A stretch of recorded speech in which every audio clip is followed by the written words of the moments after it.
اس کا مطلب ہے جو بیوی کو مہر دیتا ہی نہیں یا دے کر واپس لیتا ہے تو وہ کیا کھا رہا ہے؟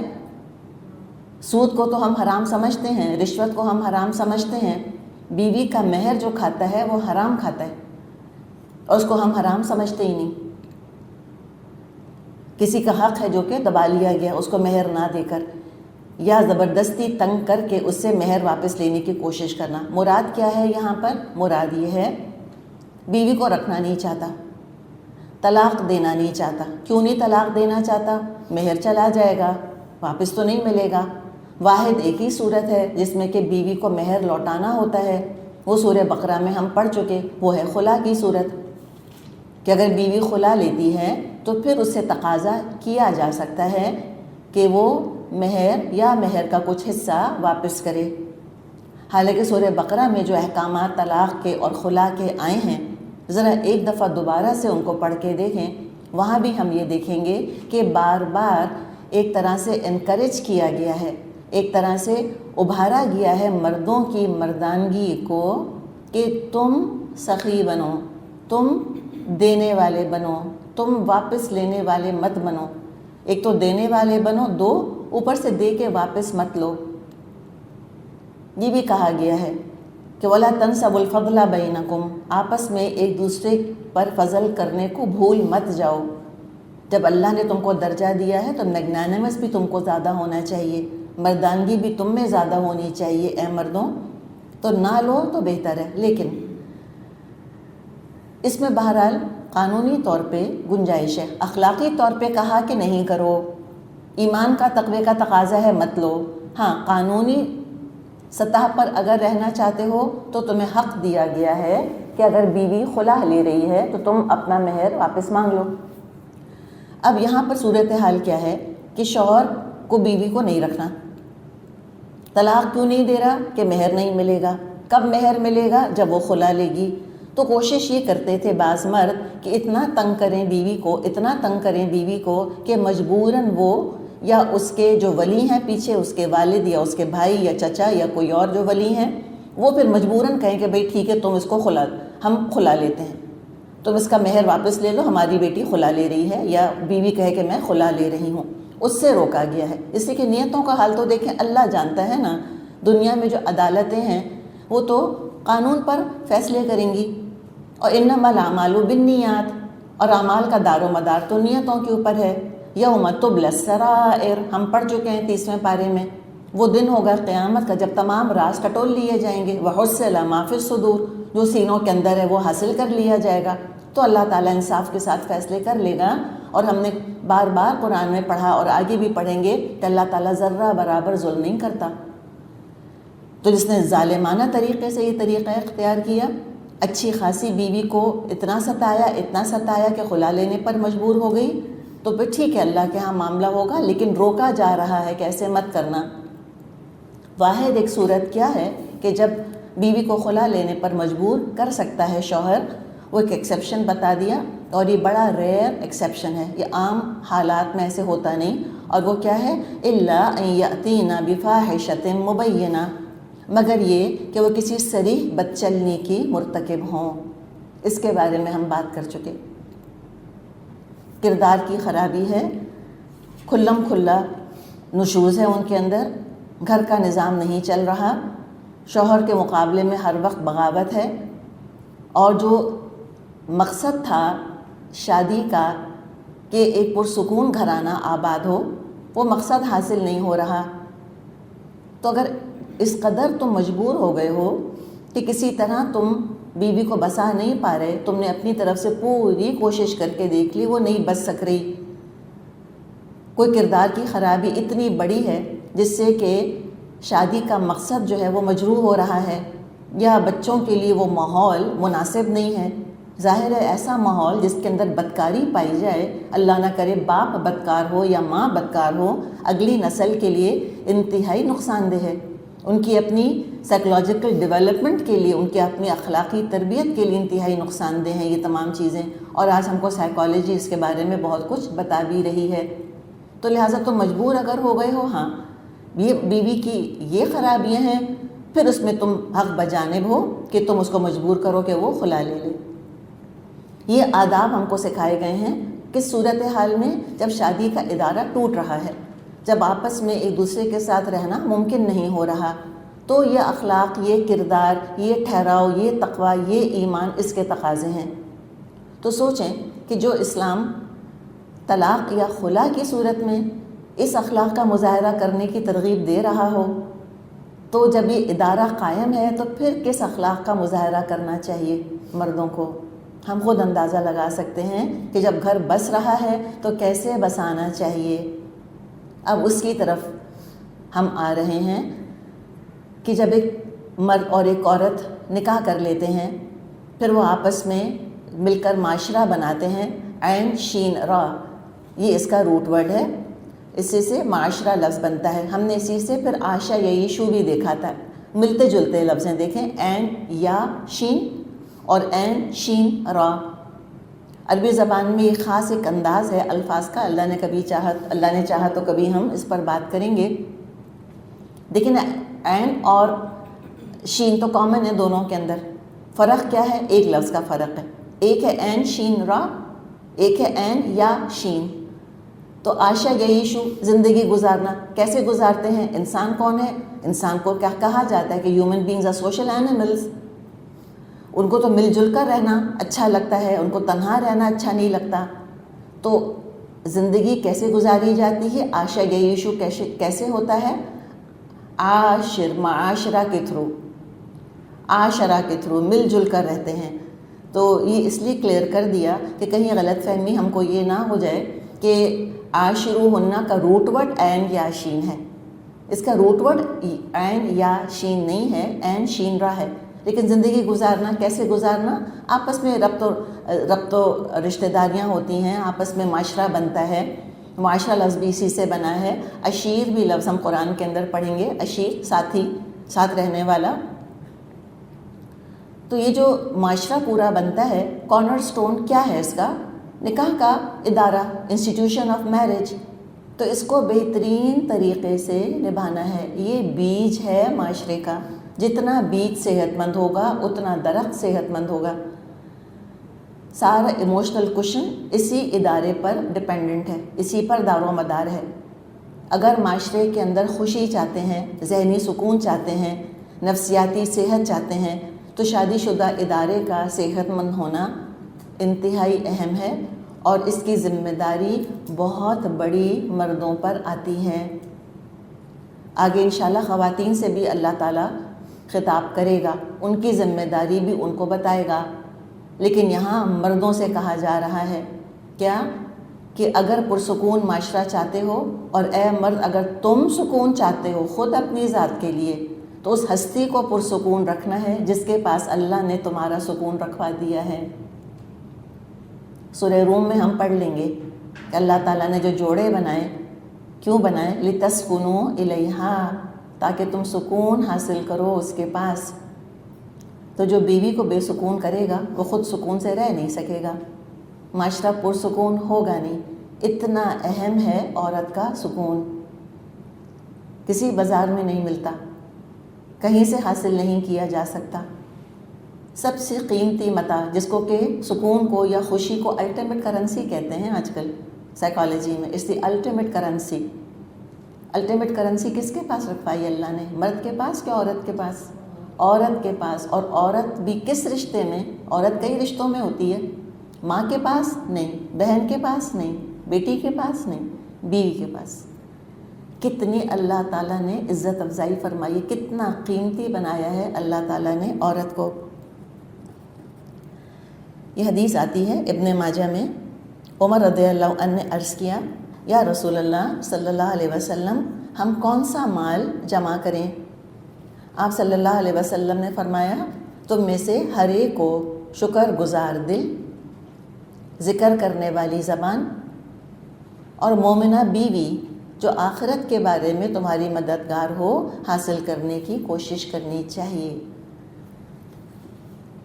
حدیث میں آتا ہے نا کہ دنیا ساری کی ساری برتنے کی جگہ ہے، برتنے کا سامان ہے۔ وَخَيْرُ مَتَاعِ الدُّنْيَا الْمَرْأَةُ الصَّالِحَةُ، اور دنیا کی بہترین قیمتی ترین متاع، قیمتی ترین سامان کیا ہے؟ اچھی بیوی۔ تو اس کو پرسکون رکھو اور اس کے ساتھ بھلے طریقے سے گزر بسر کرو. وعاشروہن بالمعروف، اس کے ساتھ بھلے طریقے سے زندگی بسر کرو. کئی چیزیں ہم نے اس کے بارے میں پچھلی دفعہ دیکھی تھیں.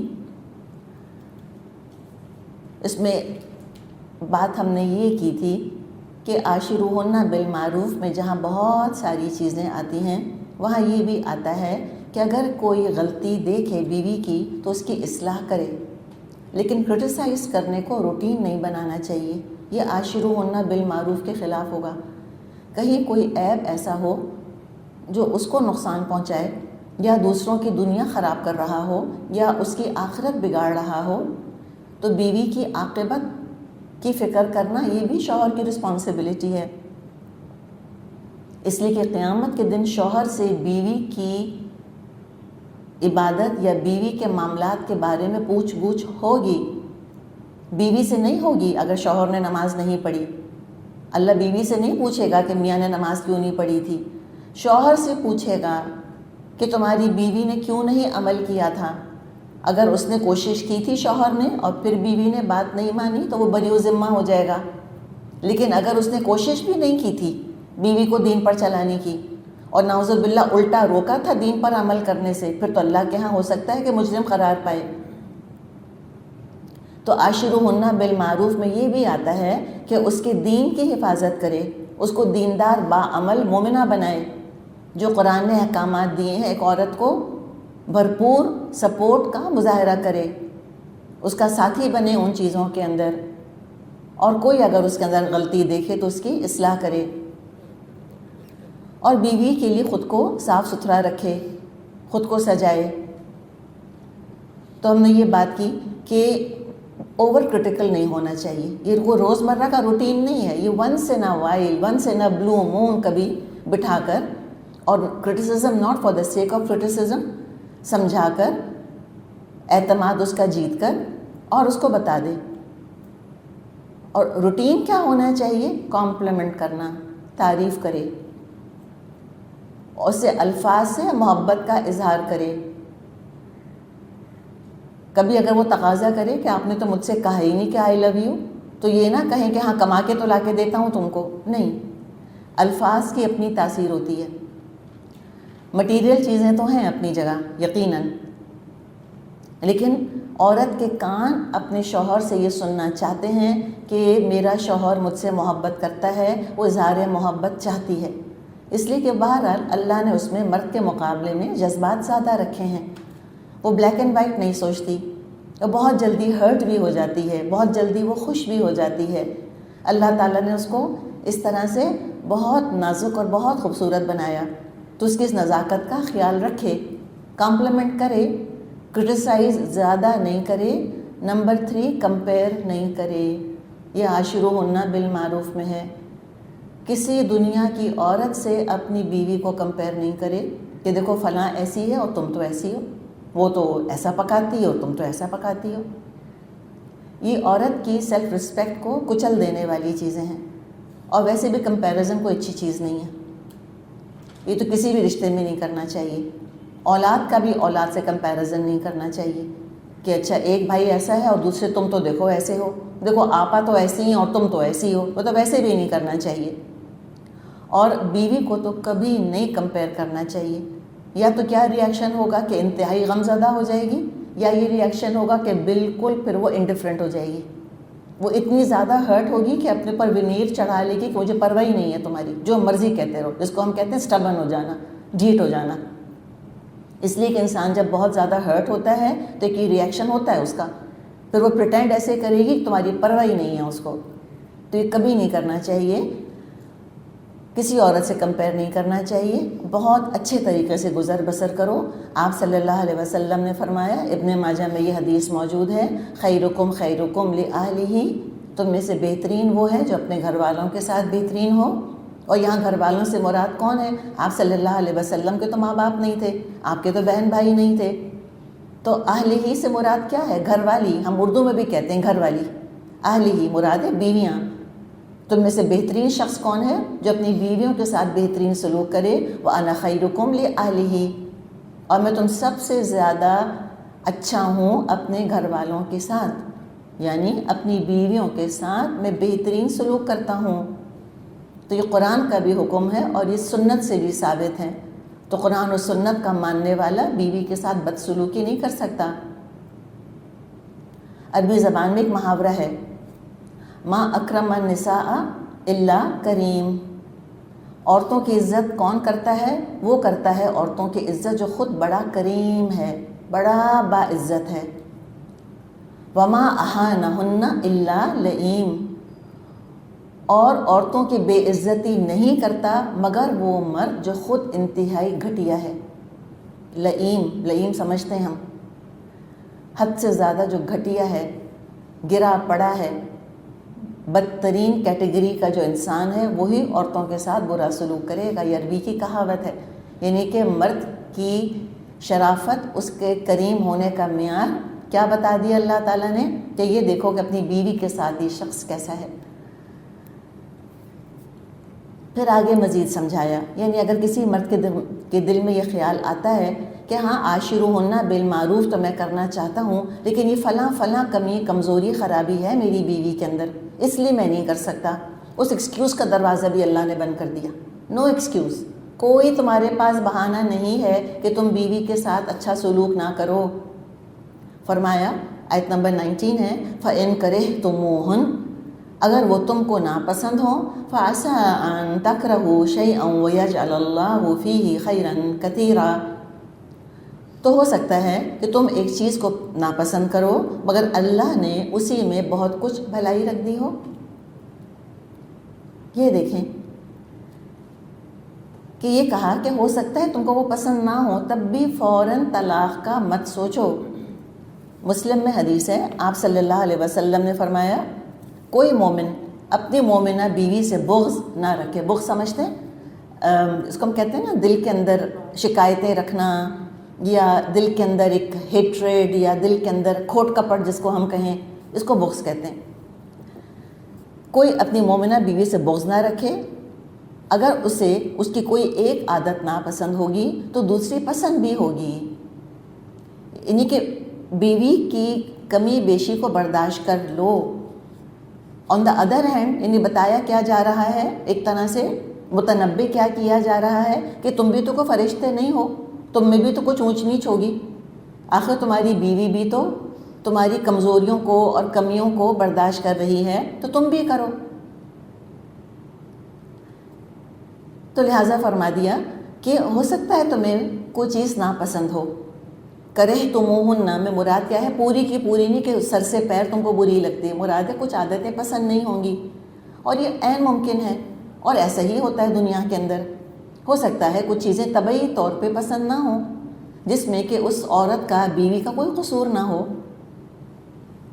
اور نہ وہ اس کے بارے میں کچھ کر سکتی ہو، یعنی کوئی ایسی کمی ہے جو اس کے بس میں نہیں ہے پوری کرنی، جو دور نہیں ہو سکتی، تو ٹالریٹ کر لو، خوبیوں کو دیکھو۔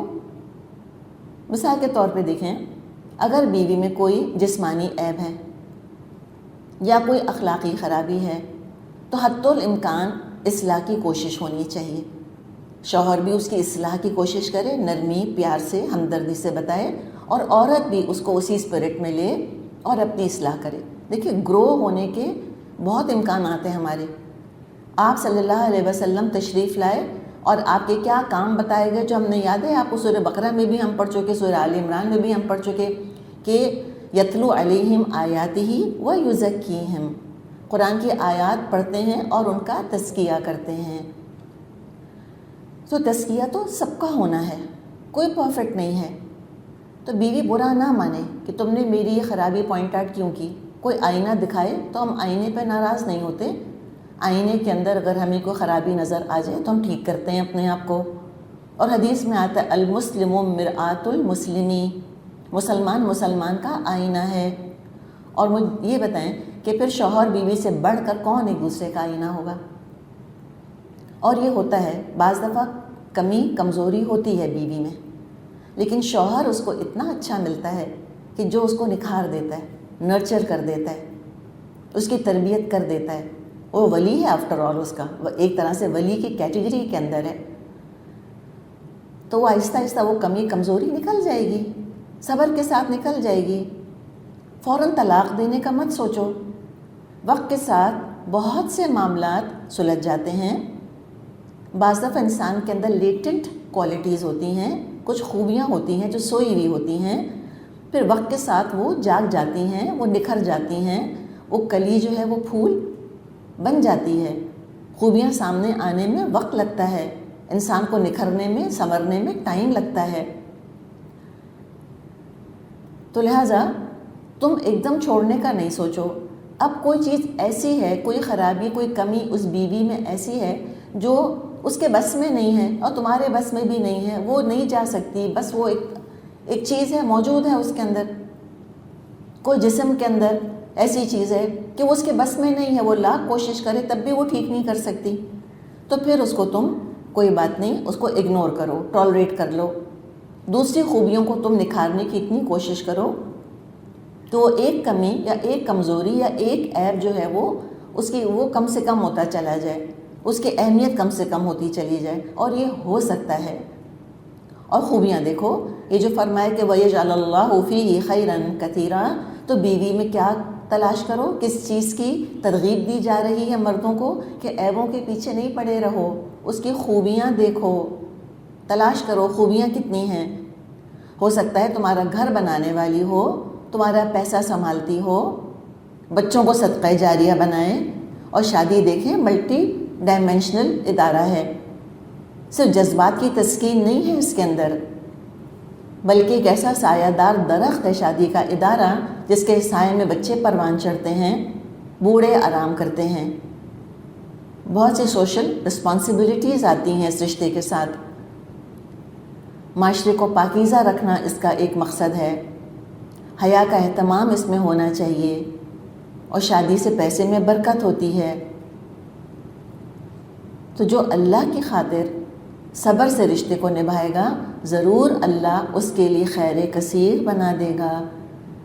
تو یہ ہی کی ضمیر جا کدھر رہی ہے؟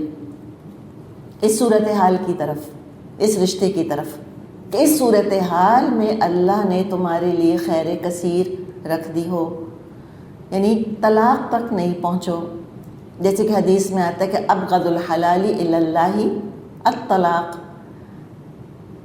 حلال چیزوں میں سب سے زیادہ ناپسندیدہ چیز اللہ کے نزدیک طلاق ہے۔ اس حدیث کو بہت زیادہ مستند تو نہیں کہا جاتا، لیکن ہو سکتا ہے کہ حسن تک کے درجے میں یہ پائی جاتی ہو۔ تو طلاق نہیں ہونی چاہیے، گھر کا ٹوٹنا یہ مذاق بات نہیں ہے۔ تو چھوٹی موٹی چیزیں برداشت کر لو، اللہ تم کو بہت ڈھیر اجر دے گا۔ یعنی ہو سکتا ہے کہ شکل پسند نہ ہو تم کو بیوی کی، عام طور پہ ہوتا ہی ہے نا، لکس کا مسئلہ ہوتا ہے، شکل نہیں پسند، رنگ نہیں پسند، قد نہیں پسند، اسٹرکچر نہیں پسند، وغیرہ وغیرہ، لیکن ہو سکتا ہے کہ بہت سلیقے مند ہو، انتہائی وفادار ہو، تمہاری خاندان میں تمہاری عزت بنا دی ہو اس نے، یا بعض دفعہ مزاج پسند نہیں ہوتا، ہو سکتا ہے بد مزاج ہو لیکن خوبصورت ہو، شریف ہو، باحیا ہو سکتا ہے، بالکل ہو سکتا ہے کیا کہ اچھی بیوی نہ ہو، ایز اے وائف تم زیادہ خوش نہ ہو، لیکن بہترین ماں ہو، بہترین مومنہ ہو اور طرح سے۔ تو کئی چیزیں ہو سکتی ہیں، تو ہر چیز میں خیر تلاش کرنی چاہیے۔ اللہ تعالیٰ امید دلا رہا ہے یہاں پہ کہ اگر صبر کرنا پڑ گیا تم کو تو کوئی بات نہیں۔ آئیڈیل کیا ہے شوہر کے لیے؟ کہ خوش مزاج ہو، خوبصورت ہو، سلیقے مند ہو، اور تمام خوبیوں کا مجموعہ ہو۔ اور بیوی کے لیے بھی آئیڈیل یہی ہے، خوش مزاج ہو، خوبصورت ہو، بہت کمانے والا ہو، نخرے اٹھانے والا ہو، انتہائی خیال کرنے والا ہو، بہت پیسے والا ہو، الحمدللہ۔ لیکن قسمتیں تو اللہ نے بنائی ہیں نا، تو قسمت کی تقسیم پر بھی راضی ہو جانا چاہیے انسان کو۔ اسی کہ دنیا بہرحال ہے کیا، وما الحیات الدنیا الا متاع الغرور، دنیا کی زندگی کچھ نہیں مگر کیا ہے، یہ دھوکے کا سامان، بہت تھوڑی دیر کی دنیا ہے، آگے کا سوچو۔ جنت میں انشاءاللہ ازواج مطہرہ ہوں گے، سب کو اپنے اپنی پسند کے ملیں گے۔ اب آگے صورتحال یہ آ گئی ہے کہ نہیں نبھ رہی اور کسی صورت نہیں نبھ رہی تو ٹھیک ہے، کوئی بات نہیں. طلاق دینے کا تم نے اگر سوچ لیا ہے تو اللہ نے دروازہ کھلا رکھا ہے، لیکن اس کے بہرحال کچھ احکامات ہیں، کچھ آداب ہیں، کچھ شرائط ہیں. اور وہ کیا ہیں وہ ہم پیچھے پڑھ چکے ہیں سورہ بقرہ میں، کچھ یہاں بھی ہیں. آیت نمبر 20 فرمایا وَإِنْ أَرَدْتُمُ اسْتِبْدَالَ زَوْجٍ مَكَانَ زَوْجٍ، اور اگر تم ایک بیوی کی جگہ دوسری بیوی لے آنے کا ارادہ ہی کر لو. یعنی اب یہ آپشن تھا کہ نہ طلاق دو، لیکن وہ آپشن اب قابل قبول نہیں. سیکنڈ آپشن کیا تھا؟ طلاق نہ دے، ایک اور شادی کر لے. 4 تک کی اجازت دی ہے، بیک وقت 4 بیویاں رکھ سکتے ہو. وہ آپشن بھی ایکسرسائز کرنے کو تیار نہیں ہے کہ نہیں 2 بیویاں نہیں رکھنی. تو اب تھرڈ آپشن کیا رہ گیا؟ تھرڈ آپشن صرف یہی رہ گیا کہ اس والی بیوی کو طلاق دو اور دوسری سے شادی کرو. تو چلو ٹھیک ہے، اگر یہ کرنا ہی ہے اور کرنا ہی ہے تو کر لو، لیکن یاد رکھو وَآتَيْتُمْ إِحْدَاهُنَّ قِنْطَارًا، اگر تم نے اپنی کسی بیوی کو خزانے بھی دے دیے ہوں، خزانہ بھی دے دیا ہو اگر تم نے. کیا مطلب ہے یہاں پر؟ مہر یا تحفے تحائف، چاہے وہ ایک چاندی کا چھلا دیا ہو یا وہ خزانہ دیا ہو، مکان، دکان، جائیداد، ہیرے جواہرات، زیورات، سیٹ دے دیا ہو، گاڑی دے دی ہو، اس کو خزانہ بھی دے دیا ہو. فَلَا تَأْخُذُوا مِنْهُ شَيْئًا، اس میں سے کچھ تم واپس نہیں لے سکتے. لا تأخذوا کیا بن رہا ہے؟ یہ نہیں، یہ ایبسلیوٹ ممانعت ہے. فلا تأخذوا منه شیئا، اس میں سے کچھ واپس مت لینا. اور قنطار کا ذکر ہے یہاں پر، تو یہ ہمیں پتہ چلا کہ مہر ڈھیروں ڈھیر دیا جا سکتا ہے. عمر رضی اللہ عنہ کے زمانے میں معاملہ یہ ہو گیا تھا کہ خواتین کا مہر بہت بڑھ گیا تھا اور شادی میں پھر مردوں کو دقت پیش آنے لگ گئی تھی. آج تو ہمیں سچویشن کو سمجھ ہی نہیں سکتے، اس لیے کہ آج تو ہے ہی سارا جہیز کا معاملہ. ہم کہیں کہ جہیز لینا اتنا مشکل ہو گیا کہ لڑکیاں گھر میں بیٹھی ہوئی ہیں. اس زمانے میں مسئلہ کیا بن گیا تھا کہ مہر دینا اتنا مشکل ہو گیا تھا کہ لڑکے گھر بیٹھے ہوئے تھے، لڑکوں کے رشتے نہیں مل رہے تھے. یہ ہم سوچ نہیں سکتے کہ کیا ویلیو تھی عورت کی، کیا قدر تھی عورت کی، کتنی مشقت محنت کرنی ہوتی تھی ان کو اپنے بیٹوں کو بیاہنے میں یا مردوں کو خود اپنا نکاح کرنے میں. ہم نے تو سارا سسٹم ہی اوندھا کر دیا اور سارا الزام لا کر پھر اسلام کے سر پہ پھینک دیا کہ اسلام نے دیکھو عورتوں پہ کتنا ظلم کیا. یہ دیکھیں ہوتا کیا تھا کہ مہر اتنا ہو گیا تھا کہ نکاح مشکل ہو گئے تھے. تو عمر رضی اللہ عنہ نے چاہا کہ مہر کی رقم پر پابندی لگا دیں، یعنی ایک اماؤنٹ فکس کر دیں کہ اس سے زیادہ مہر کوئی نہیں مانگ سکتا. یہ ان کا ارادہ تھا. اس کا انہوں نے اعلان کیا. اس پر ایک عورت کھڑی ہو گئی مجمع میں سے اور اس نے کہا اے امیر المومنین، آپ یہ کام کیسے کر سکتے ہیں جبکہ اللہ تعالیٰ نے فرمایا ہے قنطاراً، خزانہ، کہ خزانہ بھی دے دو، تو آپ کون ہوتے ہیں پابندی لگانے والے؟ تو عمر رضی اللہ عنہ بولے امرأۃ افقہ منک یا عمر، اے عمر ایک عورت تجھ سے زیادہ فقیہ ہے، تجھ سے زیادہ دین سمجھتی ہے، اور اپنا جو آرڈیننس جاری کرنے کا ارادہ بن رہا تھا وہ انہوں نے چھوڑ دیا. تو فرمایا کہ تم کچھ بھی اس سے واپس نہیں لے سکتے. اچھا دوسری طرف بہرحال سمجھنے کی بات یہ ہے جہاں تک مہر کے ٹاپک پر ہم بات کر رہے ہیں کہ بہتر ہے کہ مہر اتنا رکھا جائے جو لڑکا آسانی سے ادا کر سکے. دیکھیں قانون اپنی جگہ، اخلاق اپنی جگہ، ہم دونوں کو ساتھ لے کے چل رہے ہیں. قانون کیا ہے؟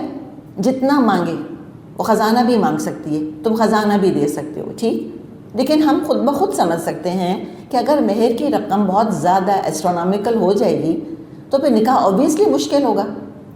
اور پھر جیسے ہم نے توبہ اور موت کے 2 دروازوں کا ذکر کیا تھا، اسی طرح یاد رکھیں کہ نکاح اور زنا 2 دروازے ہیں معاشرے کے اندر. ذاتی زندگی میں 2 دروازوں کا ذکر یاد ہے آپ کو، وہ گزر گیا. معاشرے میں دیکھیں، معاشرے میں 2 دروازے ہیں، نکاح اور زنا.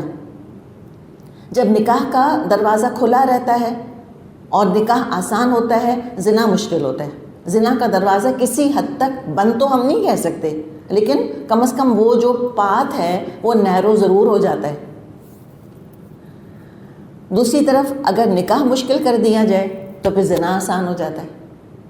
تو اسلام نہیں چاہتا کہ نکاح مشکل ہو، لازمی نتیجہ نکاح مشکل کرنے کا یہ ہوگا کہ زنا آسان ہوگا۔ آج دنیا میں جو زیادہ تر لوگ بعض ملکوں میں نکاح نہیں کرنا چاہتے، ریزن یہ ہے کہ انہوں نے اس کو مشکل بہت کر دیا ہے۔ کس چیز کو؟ طلاق کو بہت مشکل کر دیا، ایلیمنی بہت اس کے ساتھ بھاری لگا دی، مینٹیننس لگا دی ہے، اتنی ساری شرائط اس کے ساتھ اور لگا دی ہیں نکاح کے ساتھ کہ لوگ نکاح سے گھبرا رہے، کہتے ہیں چھوڑو بھائی کون پڑے اس کے اندر، لیٹس جسٹ لیو ٹوگیدر۔ تو وہاں پر طلاق بہت مشکل کر دی اور بعض ملکوں کے اندر نکاح بہت مشکل کر دیا، اتنی رسومات اس کے ساتھ، اتنا خرچہ اس کے ساتھ جو ہے وہ اٹیچ کر دیا گیا کہ نکاح کرنے سے پہلے انسان سوچتا ہے کہ بھئی قرضہ کہاں سے لیں گے، خرچہ کیسے پورا کریں گے۔ اسلام نے نکاح کو بھی آسان رکھا، طلاق کو بھی آسان رکھا، تاکہ زنا مشکل سے مشکل ہو جائے۔ یہ دراصل اسلام کا مزاج ہے۔ تو مہر اتنا ہونا چاہیے جو لڑکا خود آسانی سے ادا کر دے۔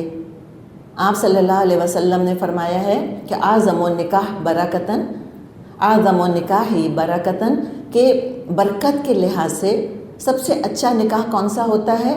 ایسرہ مؤونتاً، جس میں کم خرچ کیا جائے، ایسرہ مؤونتاً، کہ اس میں ہلکا پھلکا خرچ کیا جائے، تو کم خرچ بالا نشین والی بات ہے۔ تو یہ تو بات یہاں پر آ گئی کہ تم مہر واپس نہیں لے سکتے۔ اور اب پھر ذرا ان سے خطاب دیکھیں کس طرح کیا جا رہا ہے۔ اتاخذونہ بہتانا و اثما مبینا، کیا ان پر بہتان لگا کر اور صریح ظلم کر کے تم کچھ واپس لوگے؟ اس کا تعلق بتائیں کون سی آیت سے بن رہا ہے؟ یہ رہا یہاں پر آیت نمبر 19، الا ان یاتینا بفاحشۃ مبینہ، یا اس سے اس کا تعلق جوڑ رہا ہے یہاں پر آیت نمبر 19 کا اس آیت نمبر 20 سے۔ آیت نمبر 19 بھی بہت طویل ہے، اس میں ٹکڑا آیا تھا الا ان یاتینا بفاحشۃ مبینہ، ہاں کہ اگر واقعی کو کسی فحش حرکت کو آئیں تب تم پریشر ڈال کے اور ان سے مہر واپس لے سکتے ہو۔ یہ حقیقی صورتحال ہے، حقیقت میں وہ کسی فحاشی کا ارتکاب کر رہی ہیں، تب تو کر بھی سکتے ہو۔ یہاں پر کیا ہے کہ تم نے فحاشی کا بہتان لگایا بیوی کے اوپر، صرف کس لیے بہتان لگایا؟ تاکہ تم اس سے مہر واپس لے لو، تاکہ تم اس کو پریشرائز کر کے پھر تم اس سے طلاق کے بجائے خلا کا تقاضا کرنے پر اس کو مجبور کرو۔ یہ ہے دراصل سارا ایشو یہاں پر۔ تو وہ ان سے پوچھا گیا کہ تم زنا کا یا کسی اخلاق کردار کی خرابی کا الزام لگا کر یا کسی اور طریقے سے پریشرائز کر کے دباؤ ڈال کر سب کچھ واپس لینا چاہتے ہو جو تم نے اس کو دیا تھا؟ کیسے مرد ہو؟ کچھ غیرت کا اظہار کرنا چاہیے تمہیں۔ تو جو ہے تعجب ہے، شرم دلائی جا رہی ہے، غیرت دلائی جا رہی ہے کہ ایسے بغیرت کیسے ہو سکتے ہو تم کہ تم اس کے اوپر، اپنی بیوی کے اوپر تم اتنا بڑا الزام لگاؤ۔ تو مرد بنو، غیرت کا، مردانگی کا، شیولری کا ثبوت تو کیسے تم اس پر بہتان لگا کر یہ کام کر سکتے ہو؟ اور جب تم بیوی پر بہتان لگاؤ گے تم اس کی عزت پہ حملہ کرو گے، کیا تمہاری عزت زد میں آئے گی کہ نہیں آئے گی؟ بتاؤ،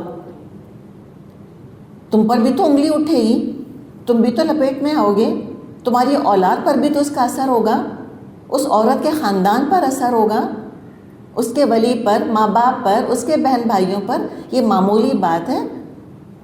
فحاشی کا الزام، جھوٹا الزام لگانا، سچا الزام بھی بہت بڑی چیز ہے بھائی، سچا تو الزام نہیں ہوگا، یعنی کہ اگر سچ بھی اس کے اندر ہے تو بھی بہت بڑی چیز ہے فحاشی، بے حیائی۔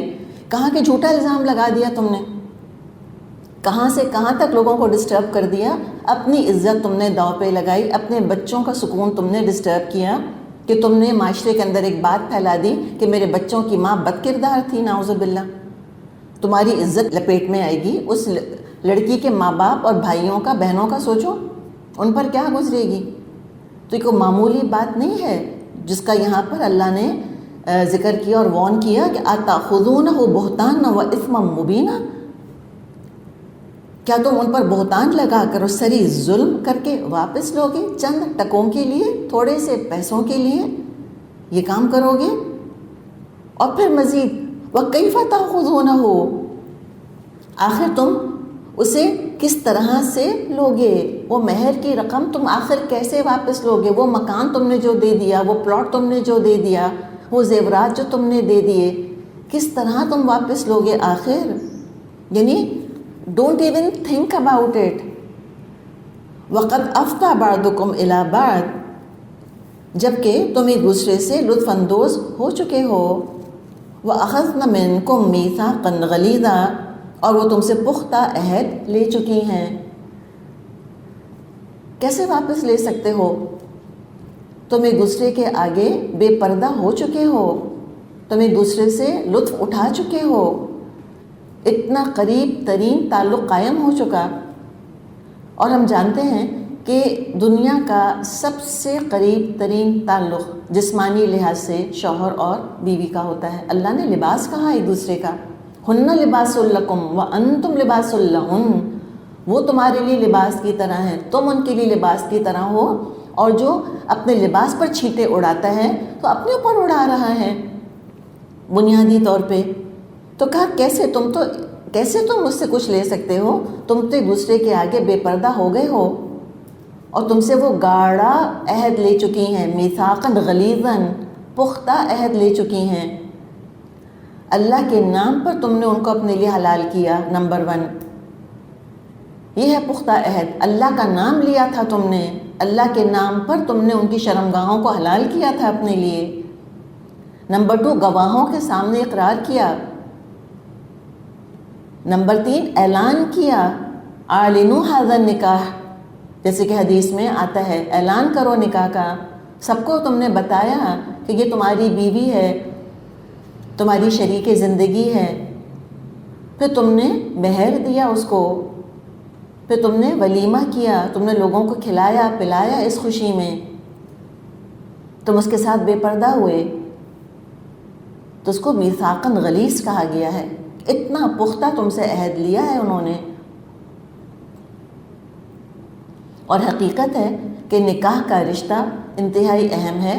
سورہ نساء میں ہم دیکھیں کئی احکامات الحمدللہ اب تک پڑھ چکے ہیں، اور سورہ بقرہ میں بھی، اور ہم نے وہاں بھی بات کی تھی کہ یہ جو نکاح کا رشتہ ہے یہ معمولی رشتہ نہیں ہے. اس پر وراثت کی تقسیم کا دار و مدار ہے، اس پر نسب کا دار و مدار ہے، اس پر محرم نامحرم کی تقسیم کا دار و مدار ہے. کسی اور رشتے دار کے مرنے پر ایسا سوگ نہیں ہے جیسا شوہر کے مرنے پر بیوی ظاہر کرتی ہے.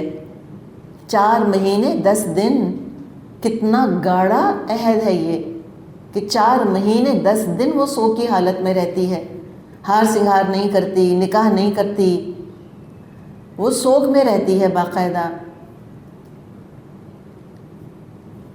تو جب تم نکاح کر رہے تھے تو سوچو اس عورت کے ولی سے، اس عورت کے والد سے کتنے وعدے کیے ہوں گے، کتنا یقین دلایا ہوگا، کتنا اطمینان دلایا ہوگا ان کو کہ میں خوش رکھوں گا، میں ذمہ داری اٹھاؤں گا، میں خیال رکھوں گا.